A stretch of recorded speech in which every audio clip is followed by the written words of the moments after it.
கர்த்தருடைய பரிசுத்த நாமத்துக்கு மகிமை உண்டாகட்டும்.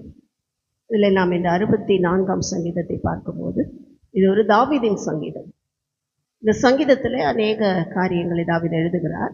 விசேஷமாக இவரோட விண்ணப்பத்தில் துன்மார்க்கருடைய காரியங்களை குறித்தும் அவர்கள் செய்கிற ரகசிய ஆலோசனைகளை குறித்தும் அவர்களுடைய பொல்லாத காரியங்களை குறித்தும் என்ன செய்கிறார், இதில் தெளிவாய் விளக்கமாக எழுதுகிறார். அவருக்கு விரோதமாய் நடந்த எல்லா காரியங்களையும் அவர் யோசித்து இந்த சங்கீதத்தை எழுதியிருக்கிறார். கர்த்தருடைய பரிசுத்த நாமத்துக்கு ஸ்தோத்திரம். ஆனாலும் அவருக்கு ஒரு நம்பிக்கை இருந்தது, எல்லா சூழ்நிலைகள் மத்தியில் தேவன் எனக்கு போதுமானது. ஏனென்றால் நான் நீதிமானாக இருந்தால் கர்த்தர் என்ன செய்வார், என்னை விடுதலையாக்குவார், என்னை பாதுகாப்பார், அவருடைய எல்லா ரகசிய ஆலோசனைகளுக்கும் என்னை விலக்கி விடுவிப்பார் என்கிற நம்பிக்கை, விசுவாசம், அந்த தைரியம் இருந்ததுனால இந்த சங்கீதத்தை எழுதுகிறதை நாம் பார்க்கிறோம். கர்த்தருடைய பரிசுத்த நாமத்துக்கு ஸ்தோத்திரம். இதில் பார்க்கிறோம், முதலாவது தாவீதுக்கும் கூட என்ன இருந்தது, சத்ருவால் வருகிற ஒரு பயம் இருந்தது.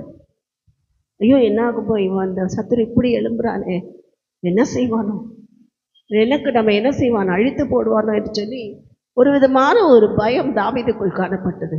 ஏனென்றால் பிராணனை எடுக்க தேடுகிற கூட்டம் ஒரு கூடவே இருந்தது. சொந்த ஃப்ரெண்டு ப்ராப்ளம், மாமனாரால் பிரச்சனை, மனைவியும் சரியில்லை, இன்னும் இருக்கிற மற்ற ஜனங்கள் அருகாமையில் இருக்கிறவர்கள் எல்லாம் எதிரியாக இருந்தாங்க.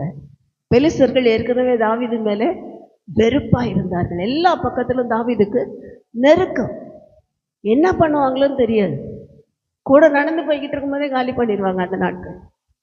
அப்படிதான் என்ன செய்தார்கள், வாழ்ந்தார்கள். அப்படிப்பட்ட சூழ்நிலையிலே இந்த சங்கீதத்தை தாவீது எழுதும்போது ஆண்டவர் சொல்றார், துன்மார்க்கர் செய்யும் ரகசிய ஆலோசனை இருக்கிறதா, எனக்கு என்ன செய்ய, அந்த ரகசிய ஆலோசனைக்கு என்னை விலக்கி விடுவித்தார்கள். அது மாத்திரமல்ல, அவர்கள் என்னென்னவோ பேசுகிறாங்க எனக்கு ரோதுமா. அவங்களோட ரகசிய ஆலோசனையில் எனக்கே தெரியாமல் என்னை பற்றி தவறான காரியங்கள் பேசுகிறார்கள். அவர்களோட நாவை பட்டயத்தை போல கூர்மையாக்கி, வேதம் சொல்லுகிறது, உனக்கு ரோதமாக ஏவப்படும் எந்த ஆயுதமும் வாய்க்காதே போகும். நம்ம நினைக்கிறோம் கத்தி பட்டயம்னா ஏதோ ஆயுதம் நினைக்கிறோம். இல்லை, நாவு கூட கூர்மையான ஆயுதம். எதெல்லாம் மறந்துடலாம், பேசுகிற வார்த்தைகளை அவ்வளோ சீக்கிரம் மறக்க முடியாது. அவங்க சொல்கிற வார்த்தை என்ன செய்யும், அது பட்டய குத்துக்கள் போல இருக்கும்.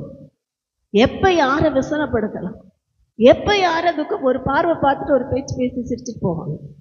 அவ்வளோதான், அன்னைக்கு ஃபுல்லாக நமக்கு தூக்கம் வராது. நீங்கள் நல்லா இருக்கியா அப்படின்வாங்க, அவ்வளோதான். சாப்பிட்டு சாப்பிடு அப்படின்வாங்க. சாப்பிட்டுட்டு இருக்கும்போதே நல்லா சாப்பிடு, நல்லா சாப்பிடுவாங்க. ஏதோ ஒரு பிரச்சனைன்னு அர்த்தம். கர்த்தருடைய பரிசுத்த நாமத்துக்கு ஸ்தோத்திரம். ஒரு பார்வை பார்ப்பாங்க, இது இருக்குது இன்னும் அப்படின்னு. அந்த பார்வை, அந்த பேச்சு, அந்த நினைவுகள் எப்படி இருக்கும், எல்லாம் பட்டய குத்துக்கள் போல இருக்கும். இது நம்ம அநேகர் கடந்து வருகிற பாதை தான். ஏதோ விளையாட்டாக நடக்கிறது அல்ல, ஏதோ சும்மா சொல்றது இல்லை. அநேகர் கர்த்தரோட பிள்ளைகளுக்கு இப்படி நடக்கும். ஆனால் வேதம் சொல்லுகிறது, உனக்கு விரோதமாய் ஏவப்படும் எந்த ஆயுதமும் வாய்க்காதே போ. அவங்க ரகசியமாக பேசினாலும் சரி, அவங்க பட்டய குத்துகள் போல பேசினாலும் சரி, அவங்க நாவை கூர்மையான அம்பு போல ஏவி விட்டாலும் சரி, அது ஒன்றும் என்ன செய்யாது, நம்மை சேதப்படுத்தாது. ஏனென்றால் இது தேவ பிள்ளைகளுடைய சுதந்திரம், வாக்குத்தத்தம். தேவன் அநேக சுதந்திரங்களை தேவ பிள்ளைகளுக்கு வைத்திருக்கிறார். இங்கே நான் அடிக்கடி சொல்லுவேன், இங்கே வீடு இருக்கோ இல்லையோ, இங்கே ஆசீர்வாதங்கள் இருக்கோ இல்லையோ, இங்கே கார் இருக்கோ இல்லையோ, பங்களா இருக்கோ இல்லையோ, ஆனால் என்ன இருக்கிறது, தேவனுடைய வாக்குத்தத்தங்கள் நம்மோடு கொடுத்துருக்கு. அவர் கொடுத்திருக்கிற அந்த வாக்குத்தத்தங்கள் மாறாதவைகளே, நேற்றும் என்றும் என்றும் மாறாத வாக்குத்தத்தங்கள். அவர் சொன்னார்னா சொல்லுகிறது அப்படியே ஆகும். அந்த வாக்குத்தத்தங்களால தான் நம்ம உயிரோடு இருக்கிறோம். கர்த்தருடைய பரிசுத்த நாமத்துக்கு ஸ்தோத்திரம். அந்த வசனங்களாலே தான் நாம் பிழைத்திருக்கிறோம். அதை நம்பிதான் தாவீது சொல்றாரு, ஆண்டவரே பட்டய குத்து மாதிரி அவங்க பேசினாலும் நீர் கொடுத்த வாக்குத்தத்தம் மாறாத, நீர் சொன்ன வார்த்தைகள் மாறாத ஆண்டவரே, என்னை உடைய வார்த்தையினால் பாதுகாக்கிறேன், உடைய வார்த்தையினால் என்னை பலப்படுத்துகிறேன் என்று சொல்லி சந்தோஷமாய் துதிக்க வைத்தார். கர்த்தருடைய பரிசுத்த நாமத்துக்கு ஸ்தோத்திரம். அது மாத்திரமல்ல, ஏன் அவங்க நம்மளை ஏதாவது பேசிக்கிட்டே இருக்காங்க, அவங்களுக்கு வேற வேலை வெட்டி இல்லையா? ஏன் கர்த்தரோட பிள்ளைகளை மாத்திரம் டார்கெட் பண்ணி பேசுறாங்க? யார் யாரோ என்னென்ன பண்ணுவாங்க, ஆனால் தேவ பிள்ளைகள் ஒரு சின்ன காரியம் செஞ்சால் கூட அதை பெரிதாக்கி ஏன் பேசுகிறாங்க? அவங்களுக்கு வேறு வேலை வெட்டி இல்லைன்னா இல்லை, அவங்களுக்கு எல்லா வேலையும் இருக்குது. அவங்க நோக்கம் எல்லாம் என்னது? கர்த்தருடைய பிள்ளைகள் மேல் பொல்லாத நினைவு கொண்டு அவர்கள் மேல் அம்புகளை எய்து அவர்களை கீழே விழ தள்ளுவது அவர்களுடைய நோக்கமாக இருக்குது, அவர்களோட தீர்மானமாக இருக்குது. ஏன் அந்த தீர்மானம் பண்ணுறாங்க அப்படின்னு பார்த்தோம்னா, அவங்களுக்கும் நமக்கும் ஒத்து வராது. வேலை ஸ்தலத்தில் நாம் என்ன செய்ய மாட்டாங்க? கர்த்தரோட பிள்ளைகள் நீதிமான்கள் லஞ்சம் வாங்க மாட்டாங்க. உலகமே எதில் நிறைஞ்சிருக்கு? லஞ்சத்தில் தான் போய்கிட்டு இருக்கு. விவசாயிகளோட லோனு தீர்க்க மாட்டேன்றாங்க, அதெல்லாம் முடியாதுன்றாங்க. அம்பானிக்கு இருக்கிற லோனு அப்படியே கேன்சல்டு அப்படின்றாங்க. கர்த்தருடைய பரிசுத்த நாமத்துக்கு ஸ்தோத்திரம். பெரிய பெரிய பண முதலைகளுக்கு லோன் எல்லாம் வேண்டாம், பரவாயில்ல, நீ கொடுக்கலன்னா கூட நாங்கள் விட்டுடுறோம்னு சொல்கிறாங்க. ஆனால் இங்கே இருக்க ஏழை விவசாயிகள், அவங்களுக்கு வர்றதே ஒரு 500 1000 தான் வரும். அவங்களுக்கு கொடுத்த லோனை அதெல்லாம் முடியாது, கேன்சல் பண்ண மாட்டேன், நீ கட்டி தான் ஆகணும், இல்லைன்னா எங்களுக்கு நிலத்தை கொடு என்று சொல்லுகிறார்கள். இப்படிப்பட்ட உலகத்தில் பொல்லாத உலகம். இந்த உலகத்தில் இருந்துக்கிட்டு ஒரு தேவ பிள்ளை கவர்மெண்ட் ஜாப்ல இருந்தால் என்ன பண்ண முடியாது? நேர்மையாக இருக்கிறது ரொம்ப கஷ்டம். நேர்மையாக வாழ்றது ரொம்ப ரொம்ப கஷ்டம். லஞ்சம் வாங்காமல் இருக்கிறது அதை விட கஷ்டம். வேற வழியே இல்லை. லஞ்சம் வாங்கலைன்னா கீழே இருக்கவன் வாங்குவான். இந்த அதிகாரி ஏதாவது பிரச்சனை பண்ணிக்கிட்டே இருந்தால் அவனை பற்றி போட்டு கொடுத்து மாற்றிடுவான். ஏன்னா அரசியல்வாதிகள்லேருந்து போலீஸ்லேருந்து எல்லாமே யாருக்கு தான் முக்கால்வாசி உறுதுணையாக இருக்கிறாங்க, இவங்களுக்கு தான் உறுதுணையாக இருக்கிறாங்க. என்ன பண்ணுவான்? மாட்டி விட்டு இவனை எங்கன்னா ஒன்றும் இல்லாத இடத்துல மாற்றிடுவான். இப்போ எப்படி இருக்கும்? நேர்மையாய் வாழும்போது வேலை ஸ்தலத்துலேயும் நமக்கு மதிப்பு இருக்காது. இவனை எப்போ காலி பண்ணலாம், அதுக்காக தான் பேசுவாங்க. குடும்பத்தில் என்ன இவங்க பெரிய நேர்மை மாதிரி பண்ணுறாங்க. சொத்து பிரிக்கிறதுல சண்டை வந்துருச்சுன்னா அக்கா தங்கச்சிக்குள்ள இவங்க போய் பேசுனாங்க, நியாயமாக சொல்லுவாங்க. அதை எப்படி நீ இப்படி சொல்லுவ? இவங்க வித்தியாசமாகிடுவாங்க. கர்த்தருடைய பரிசுத்த நாமத்துக்கு ஸ்தோத்திரம். ஏதாவது ஒரு பிரச்சனை வந்தது குடும்பத்தில், இவங்க போய் நியாயமாக சொல்லுவாங்க. ஆனால் குடும்பத்தில் இருக்கிறவங்களுக்கு அது ஒத்து வராது. இதெல்லாம் நியாயமாக எங்களுக்கு வேணாங்க. நீ நியாயம் பேசுகிற பெரிய இதுவா? நீ என்ன பெரிய ஜட்ஜா? நீ பெரிய லாயரா என்று சொல்லி கேலி செய்கிற உலகத்தில் இருக்கிறோம். அப்போ என்ன பண்ண முடியாது? நேர்மையாக வாழும்போது சந்தோஷமாக வாழ்கிறது ரொம்ப ரொம்ப கஷ்டம். சமாதானமாக இருக்கிறது அதை விட கஷ்டம். ஆனால் தேவன் அறிந்திருக்கிறார். தேவனுக்குள் நாம் சந்தோஷமாக இருக்க தேவன் என்ன செய்கிறார்? அநேக வேளைகளிலே அவர்களுடைய எல்லா காரியங்களையும் அபத்தமாக்கிக்கிட்டே இருக்க நமக்கு தெரியாது. அவங்க என்னென்ன செய்கிறாங்கன்னு நமக்கு தெரியவே தெரியாது. ஆனால் தேவன் சகலத்தையும் பார்த்து கொண்டு தீயின் நடுவில் நாம் நடந்தால் அது நம்ம என்ன செய்யாது? எரிக்கவே முடியாது. நாம் எந்த போகவே மாட்டோம். தண்ணீரை நாம் கடக்கும்போது தண்ணீர்கள் நம் மேல் புரளாது, நாம தான் தண்ணி மேலே நடப்போம், தண்ணி நம்ம மேலே வராது. கர்த்தருடைய பரிசுத்த நாமத்துக்கு ஸ்தோத்திரம். காரணம் என்ன? தண்ணீர் மேல் நடந்த தேவன் நாம் ஆராதிக்கிற தேவன். தேவன் என்ன செய்கிறார்? நம்முடைய பிரச்சனைகள் மத்தியில் அதன் மேல் நடக்க பழக்குகிற தேவன். அதுக்கு தான் இதை அனுமதிச்சு பார்த்துட்டு இருக்காரு. நம்ம நடக்கிறோமா, உள்ள போயிடுறோமா? பேதுரு மாதிரி அவிசுவாசம் வரும்போது என்னாகும்? ஆண்டவரே உமக்கு கவலை இல்லையா? எல்லாம் கேட்டாங்க. அடுத்த தரம் படகுல போகும்போது இதே போல காற்று வருகிறது. இயேசு கடல் மேல் நடந்து, சீஷர்கள் மட்டும்தான் போய்கிட்டு இருக்காங்க. கலிலேயா கடல் சாதாரணமான ஒன்று இல்லை. அங்கே இருந்த பேதுருலேருந்து எல்லாம் எக்ஸ்பர்ட் டிரைவர்ஸ், எக்ஸ்பர்ட் பைலட்ஸ். அவங்க யார்? நல்ல அழகாக படகை ஓட்ட கற்றுக்கொண்டவர்கள், நல்ல படகு ஓட்டிகள். அழகாக அவங்களால ஓட்ட முடியும். வருஷ கணக்கில் அதில் அதான் தொழில் அவங்களுக்கு. அவங்க தாத்தாக்கு தாத்தாலேருந்து எல்லாம் தொழிலே படகு ஓட்டுற வேலை தான். அதனால் அவங்கள யாரும் ஒன்றும் பண்ண முடியாது. அவ்வளோ அழகாக படகு ஓட்டிட்டு போகிறாங்க. ஆனால் இப்போது இயேசு அக்கறைக்கு போங்கன்ட்டாரு. அவங்க போகிறாங்க கிளம்பி. இயேசு அங்கே மலை மேலே தனித்திருக்கிறார். நடுக்கடலில் போனோன்னா பயங்கரமான காற்று அடிக்கிறது. இப்போ அடிக்கடி வருதில்ல நமக்கு, அது மாதிரி பெண்கள் மாதிரி ஒரு புயல் உருவாக்குறது. எல்லாம் அடித்து தண்ணி எல்லாம் உள்ளே வருது. இந்த சீஷர்கள் பயந்து நடுங்கி கொண்டிருக்கிறார்கள்.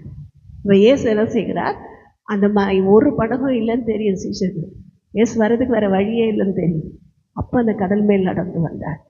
இதை பார்த்த உடனே சீஷர்கள் எல்லாம் பயந்து அவரை பார்த்துக்கிட்டே இருக்காங்க. பேதருக்கு மாத்திரம் தெரிஞ்சிச்சு ஒரு இயேசு தான். பயப்படாதீங்க, நான் இயேசு அப்படின்னு சொன்னோடனே, ஆண்டவரே நீரையானால் நானும் நடக்கிறப்பா. ஆசை வந்துருச்சு. நீங்க தான் அந்த கடல்ல நடக்கிறீங்கன்னா நீங்க தானே என்னையும் நடக்க வைங்க. ஓகே நடன்ட்டார். வேணான்னு சொல்ல. நம்ம தேவன் எவ்வளோ நல்ல தேவன் பாரு. நீ மனுஷ பிறவி, நான் தேவன், நான் தான் நடப்பேன், நீ நடக்க முடியாது, அதெல்லாம் சொல்லலை. கதட்டு பரிசுத்த. நான் இப்போ கூட ஒரு அம்மா திருவண்ணாமலையில் நான் மேலே பறக்கிறேன்னு சொல்லி ஏமாத்திச்சு. கதட்டு பரிசுத்த நாமத்துக்கு சோத்துறேன். எத்தனை பேருக்கு தெரியும் தெரியல. திருவண்ணாமலையில் ஃபுல்லாக ஜோதி தெரிகிற இடம்லாம் ஃபுல்லாக மண் சரி, ஃபுல்லாக சரிஞ்சு போச்சு. எங்கெங்கெல்லாம் பொய்யான காரியங்களை கொண்டு வந்து வைத்தார்களோ அதெல்லாம் சரிந்து சரிந்து விழுந்து கொண்டிருக்கு. திருப்பதியில் விழுந்ததை பார்த்தோம். திருவண்ணாமலையில் விழுது. திருச்செந்தூரில் உள்ள தண்ணி வருது.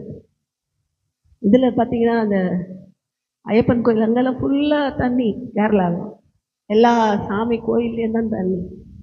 சாமியெல்லாம் அடிச்சுட்டு போகிற அளவுக்கு தண்ணி வந்துடுச்சு. காரணம் என்ன? அவர்கள் அறியாமையினாலே அதை நம்புகிறார்கள். நம்ம ஆராதிக்கிற தேவன் எல்லாவற்றிலும் பெரியவர். இது தெரியாததுனால தான் சீஷர்கள் பயந்து நடுங்கினார்கள். காற்று அடிக்குது, கடல் வருது, உள்ள படகுல ஏறுது, என்ன பண்ணும் ஆண்டவரேன்னு சொல்லி அப்போ அழாம தேவனை நோக்கி அழைத்திருந்தார்கள் என்றால் ஆண்டவர் என்ன செய்திருப்பார்? சந்தோஷமா உதவி செய்திருப்பார். வெள்ளம் கதறும் போது நடந்து வருகிறார். நீ நடப்பான்ட்டார். நீரே ஆனால் நானும் நடக்க கட்டளை இடுச்சு. ஒன்று கையை பிடிச்சி நடக்கணும், இல்லைன்னா நடன்னு சொன்னாரா தைரியமாக நடக்கணும். நடனோன்னே இறங்கிட்டாரு. தண்ணி மேலே தான் நிற்கிறாரு. அப்படியே பார்க்குறாரு சுற்றி. பார்த்தோன்னே என்ன ஆயிடுச்சு? காற்றும் கடலும் அடிக்கிற வேகத்தை பார்த்தோன்னே பயந்துட்டாரு. விசுவாசம் போயிடுச்சு, நம்பிக்கை போயிடுச்சு. தாவீது சொன்னது போல பயம் சூழ்ந்து கொள்ள ஆரம்பிக்கும். அவ்வளோதான். இப்போ உள்ளே போயிட்டார். ஆண்டவரே அப்படின்னு கத்துறாரு. அப்போ தான் ஆண்டவர் என்ன செய்தார்? பேதுருவை பார்த்து பயப்படாதே, விசுவாசம் உள்ளவனாக இருந்துச்சு. அவனை என்ன செய்தார்? தூக்கி எடுத்து நிறுத்தினார். இப்போ இன்றைக்கு தேவன் நம்முடைய பயங்கள், விசுவாசங்கள் எல்லாவற்றிலும் நம்ம கரத்தை பிடிச்சு தூக்குகிற தேவன் நாம கூடவே இருக்கிறார். ஒவ்வொரு நாளும் தூக்கி விடுகிறார். முடியாதுன்னு நினைக்கிறப்பெல்லாம் முடிய நடத்துகிறார்.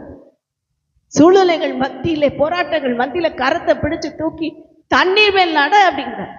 இப்போ இன்னைக்கு நம்ம என்ன எதுல நடக்க வைக்கிறார்? நடக்க பழக்குகிறார். தண்ணி மேல நட. அதுக்கு தான் போராட்டம். எது மேல நடக்கணும்? தண்ணி மேல நடக்கணும். அதுக்கு தான் இந்த பிரச்சனை. அதுக்கு தான் இதை அனுமதித்தார். சத்துருவால் வரும் பயம், சத்துருக்கள் செய்கிற ரகசிய ஆலோசனைகள், இதெல்லாம் ஏன் ஆண்டவர் அனுமதிக்கிறார் என்றால், நான் நடக்க வேண்டும். கதட்டு பரிசுத்த கடல் மேல நடக்கும். இப்போ இன்றைக்கு தேவன் விரும்புகிறதெல்லாம் கடல் மேல் நடக்க அவர் நம்மிடத்தில் எதிர்பார்க்கிறார். கதட்டு பரிசுத்த நாமத்துக்கு சோத்திரம். அது மாத்திரமல்ல, நம்ம இடத்துல பார்க்கும்போது சத்துருவால பயம் வந்துச்சு. அடுத்தது அவர் என்ன செய்கிறார்? தேவனுடைய கரத்துல ஒரு காரியம் அவர் ரகசியமா செய்யறாங்க. எப்படி செய்யறாங்களா? நேரா செஞ்சா தெரிஞ்சிடும். வந்து நேரா சண்டை போடுறவங்கள நம்பிடும். ரகசியமா பேசுற ஆளை நம்பவே கூடாது. எப்ப யாருக்கு விரோதமா எப்படி பேசுவாங்களே தெரியாது. ரகசியங்க யார்கிட்டையும் சொல்லிடாதீங்கன்னா அவங்கள நம்பவே நம்பாது. உங்ககிட்டயும் சொல்லிட்டு 10 பேர்ட்ட அவங்க தான் சொல்லுவாங்க. அதோட பரிசுத்த நாம. அப்ப ரகசியம் என்று சொல்லுகிற மனுஷங்களை நம்பாது. எல்லாம் ரகசியமா செய்யணும். எது செஞ்சாலும் ஐயோ அவங்களுக்கு தெரிஞ்சிட்டு போகுது, இவங்களுக்கு தெரிஞ்சிட்டு போகுது, அவங்களுக்கு தெரிய வேண்டாம், பேசாதீங்க, பேசுறதெல்லாம் வெளியே தெரிஞ்சிடக்கூடாது. இந்த ரகசிய ஆலோசனைகளுக்கு தேவன் என்ன செய்ய வேண்டும்? நம்மை விலக்கி பாதுகாக்க வேண்டும். அன்றைக்கு எதுக்கு ரகசிய ஆலோசனைகள் செய்யப்பட்டது என்றால், விக்கிரகத்தை கும்பிடுறதுக்கு ரகசியமா கும்பிடுவாங்க. வேதம் சொல்லுகிறது. உபாகமத்துல வாசிச்சு பார்த்தேன். உபாகமத்துல இருந்து எழுதப்பட்டிருக்கு. யோபு எழுதுகிறார், ரகசியமா என் மனம் ரம்மியப்பட்டு சந்திரனை நோக்கி வணங்கி இருக்குமானால். நிலம் அழகா இருக்கு, அதை பார்த்து இப்படி இப்படின்றது. அதான் முத்தி செய்யும். என்ன செய்யறது? நிலம் ரொம்ப அழகா இருக்கு, போட்டுக்கோ. இது என்னது தெரியல, நீ போடு. அந்த நாள்ல அப்படி செஞ்சாங்க. தேவனை அறியாததுனாலே, தேவனை அறிந்தவர்களும் தேவனை சரியாய் அறியாததுனாலே என்ன செய்தார்கள்? விக்கிரக ஆராதனைக்கு ரகசியமாய் கொண்டு போகப்பட்டார். அப்ப நேரா விக்கிரக ஆராதனை கிடையாது. நேரா வந்து விக்கிரகத்தை வச்சு வணங்க முடியாது. அது இஸ்ரவேல் ஜனங்கள் விக்கிரக பக்கத்துல கூட போகக்கூடாது. போனா கல்லெறிஞ்சு கொண்டுடுவாங்க. அவ்வளவு பயங்கரமான தண்டனை. அதனாலதான் என்ன பண்ணாங்கன்னா, அங்க இருந்த அந்த ஜனங்கள் கானானியர், எபூசியர் என்று 7 விதமான ஜாதிகள், பாப்பா ரகசியமாக உன்னை விழ வைக்க வேற வழியே இல்லை, வா எங்கூட வா, எங்க வா, கோயிலுக்கு போயிட்டு வரலாம், அங்க வந்தாதான் நீ விழுவ. நீ சர்ச்சுக்கு போற வரைக்கும் உன்னை விழ பண்ண முடியாது, நீ ஜெபம் பண்ற வரைக்கும் உன் பக்கத்துலேயே வர முடியாது, வா கோயிலுக்கு உன்னை நான் விழ வச்சிருக்கேன். ரகசியமாயிரம் கூட்டு போவாங்க, வந்து ஆலோசனை பண்ணி கூட்டு போவாங்க. அதான் யோபு சொல்லுகிறார், ரகசியமாய் என் மனம் ரம்மியப்பட்டு நான் முத்தி செய்தது உண்டானால் அதுவும் நியாயாதிபதிகளால் விசாரிக்கப்பட வேண்டிய பாவமாய் இருக்கிறது என்று எழுதுகிறார். கர்த்தருடைய பரிசுத்த நாமத்துக்கு ஸ்தோத்திரம். அப்ப இன்றைக்கு தேவன் எதை விரும்புகிறார்? இந்த ரகசியமான ஆலோசனைகளை நாமும் முதல்ல வெளியே வரணும். அந்த ஆலோசனைக்கு பக்கத்துல கூட போகக்கூடாது. சரி பரவாயில்ல, அவங்களுக்கு நல்லவங்களா நடக்கும், நான் என்னங்க பண்றது? எத்தனை பேர் பெரிய கம்பெனிலலாம் எம்டி சொல்றாருங்க, அவருக்கு இல்லைன்னா வேலையை விட்டு எடுத்துருவாரு, நான் போய் இந்த சாமி கும்பிட்டுட்டு வந்தது, சும்மா கும்பிட மாட்டேன், பக்கத்துல போய் நின்றுட்டு வந்தது, கும்பிட மாட்டேன், சும்மா பக்கத்துல இருந்து நான் என்ன செய்ய போறேன், பார்த்துட்டு வந்துடுறேன். கர்த்தருடைய பரிசுத்த நாமத்துக்கு ஸ்தோத்திரம்.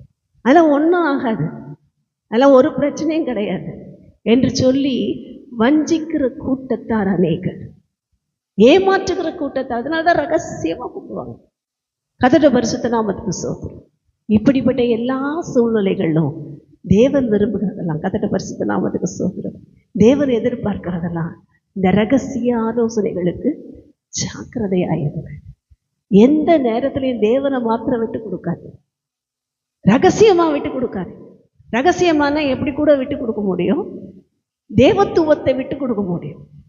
கோயிலுக்குள்ள போல ஒருவேளை அவர்கள் சொன்னதெல்லாம் செய்யல, ஆனா என்ன செய்ய முடியும்? தேவனுக்கு விரோதமா ஓட முடியும். வீட்டில் உள்ளேயே விக்கிரக ஆராதனை செய்ய முடியும். நம்ம இருதயத்திலேயே தேவனுக்கு எனக்கு நடுவில் எதையோ கொண்டு வந்து வச்சு அதுதான் அதுதான் அதுதான் அதை கொடுக்குற வரைக்கும் நான் தேவன்கிட்ட பேச மாட்டேன், அதை செய்யற வரைக்கும் தேவனுக்கு எனக்கும் சண்டை. இது கூட விக்கிரகம். தேவனுக்கும் எனக்கும் நடுவில் எது பிரிவினை உண்டாக்குகிறதோ அது விக்கிரகம். பொய் போதகங்கள் எல்லாம் விக்கிரகம். கர்த்தருடைய பரிசுத்த நாமத்துக்கு ஸ்தோத்திரம். பொய்யா போதனை செய்யறாங்க. உனக்கு கர்த்தர் நாளைக்கு பைக் கொடுக்க போறான்னு பொய்யா சொல்றாங்க. கர்த்தர் சொல்ல வேண்டிய அவசியமே இல்லை. நமக்கு பைக் கொடுக்கணும்னா அவர் கொடுத்துருவார். அவர் சொல்லியெல்லாம் கொடுக்க வேண்டாம். அதுக்கு ஒரு தீர்க்கதரிசி வேண்டவே வேண்டாம். அது தீர்க்கதரிசியே இல்லை, பொய் ஊழியர்கள். உனக்கு ஃப்ரிட்ஜு கொடுக்கறதுக்கும் பைக்கு கொடுக்கறதுக்கும் ஒரு ஊழியக்காரன் தேவையே இல்லை. ஊழியக்காரன் எதை பிரசங்கிக்க வேண்டும்? இயேசு கிறிஸ்துவையே பிரசங்கிக்க வேண்டும். அவரை பிரசங்கிக்காமல் பொய் போதகம் பண்ணி உங்களுக்கு இது கிடைக்கும் அது கிடைக்கும், வாங்க வாங்க வாங்க கூட்டம் சேர்க்கறதுக்கு நிறையவா கூட்டம் சேர். நல்ல நல்லதா சொல்லு, அவங்களுக்கு பிரியமா சொல்லு, அப்பதான் வருவாங்க. இதை நம்பி ஒரு கூட்டம் வரும், நடக்கவும் நடக்கும், அவங்க சொன்ன மாதிரி கூட நடக்கும். ஏனென்றால் அசுத்தாவிகளும் அற்புதம் செய்யும். ஆனால் அது தேவன் கொடுக்கிற ஆசீர்வாதம் அல்ல, பொய் போதகம். அந்த பொய் போதகம் என்னது? ஒரு விக்கிரக ஆராதனை. ரகசியமா எதுக்கு அழைக்கிறாங்க? விக்கிரக ஆராதனைக்கு வான் கூப்பிடுறாங்க. கர்த்தருடைய பரிசுத்த நாமத்துக்கு ஸ்தோத்திரம். அப்ப இந்த விக்கிரக ஆராதனைகளுக்கு விலகி இருக்க வேண்டும் என்று வேதம் சொல்லுகிறது.